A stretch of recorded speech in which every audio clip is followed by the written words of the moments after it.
Assalamualaikum warahmatullahi wabarakatuh. Jumpa kembali dengan OCM Channel. Bersama 10 menteri, Erik terancam di reshuffle, pasti gara-gara Jiwasraya. Ditulis oleh Niha Alif. Janji reshuffle Jokowi bukanlah isapan jempol. Rupanya Pak D hanya menunggu momen yang tepat dalam mengganti menteri-menterinya. Ini lantaran banyaknya konflik kepentingan maupun titipan parpol dalam susunan kabinet. Tapi dalam situasi yang tak menentu seperti saat ini, tidak ada kata kompromi bagi mereka yang bermain-main dengan nasib rakyat. Akhirnya, keputusan yang tegas harus dibuat. Setelah 18 lembaga, giliran 11 menteri yang dibidik.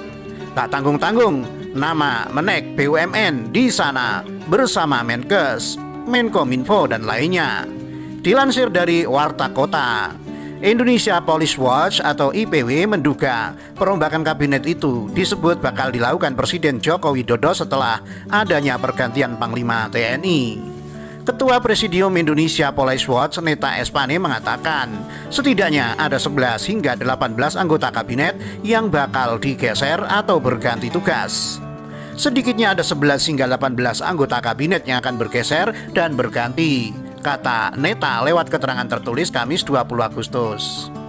Neta menyampaikan nantinya jumlah menteri yang memiliki latar belakang dari kepolisian di kabinet juga diprediksi bertambah. Namun dia tidak menjelaskan lebih lanjut ehwal figur Polri yang bakal masuk ke kabinet Jokowi. Jumlah menteri dari anggota Polri diperkirakan juga akan bertambah dalam kabinet hasil reshuffle ini, jelasnya. Dari informasi yang didapatkan IPW, sedikitnya ada 11 menteri Jokowi yang akan direshuffle, diantaranya Menteri Perhubungan, Menteri Koperasi, Menkumham, Menpora, Mendikbud, dan Menteri Pariwisata. Lalu Menteri Perdagangan, Menaker, Mensos, Menteri Kominfo, Menkes, Menteri Perindustrian, Menek BUMN, Menteri Agama, Kepala Bulog, dan beberapa kementerian lain. Sementara pergantian Kapolri akan dilakukan sesuai jadwal, yakni pensiunnya Jenderal Idham Aziz pada awal Januari 2021, ungkapnya. Ia menduga reshuffle kali ini lantaran Jokowi kecewa dengan kinerja milenial yang berada di kabinetnya. Sebaliknya, reshuffle itu sebagai hasil evaluasi kinerja jajarannya dalam setahun terakhir.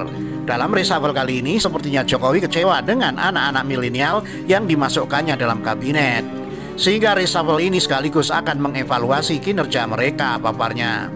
Dalam beberapa artikel saya dan teman-teman penulis lain memang kerap menyinggung soal pergantian menteri ini. Sebagian besar para penulis di sini menyorot kinerja Menkes Terawan dan Menak Fahrul Razi yang dianggap paling buruk, termasuk Menteri KKP. Tapi tentunya Jokowi masih memiliki pertimbangan lain hingga akhirnya memutuskan memberhentikan banyak pos kementerian. Soal pos menteri dari milenial nyatanya tak jauh beda dari staf sus milenial yang begitu dibanggakan, namun akhirnya nyemplung ke jurang. Jokowi sendiri tidak membela dua staf sus milenialnya yang ketahuan blunder dan mengundurkan diri, apalagi dalam posisi penting seperti kementerian. Nyatanya Nadiem, Wisnu Utama maupun Erik tak lebih dari pencitraan nama seperti Bilva Devara. Nadiem dan Wisnu memang bisa dibilang sok dan tak cukup pengalaman. Keduanya memang jago dalam IT maupun industri perfilman, tapi dalam mengelola kementerian tak cukup dengan kemampuan dasar seperti itu. Dibutuhkan sepak terjang yang lama termasuk pengalaman di pemerintah. CEO yang langsung dan dalam pemerintahan bisa jadi hanya melihat kacamata bisnis, seperti halnya Erick Thohir. Skandal Jiwasraya yang tak hanya menyeret namanya, tapi kawan-kawannya seperti keluarga Bakri, Rosan, dan Sandiaga membuat Erik bungkam 1000 bahasa. Nyatanya perusahaan Erik sendiri yang bernama Mahaka yang sahamnya juga milik Rosan juga nyangkut di Jiwasraya. Meskipun tak sebanyak grup Bakri yang merampok 4 triliunan. Tapi sebagai pemula Erik sudah tahu cara merampok BUMN. Parah sekali kalau ia dibiarkan menduduki posisi Menteri BUMN. Mungkin akhirnya Jokowi sadar meski sudah terlambat berkaca dari Jiwasraya yang membuat negara menombok 20 triliun atas lobby Erik.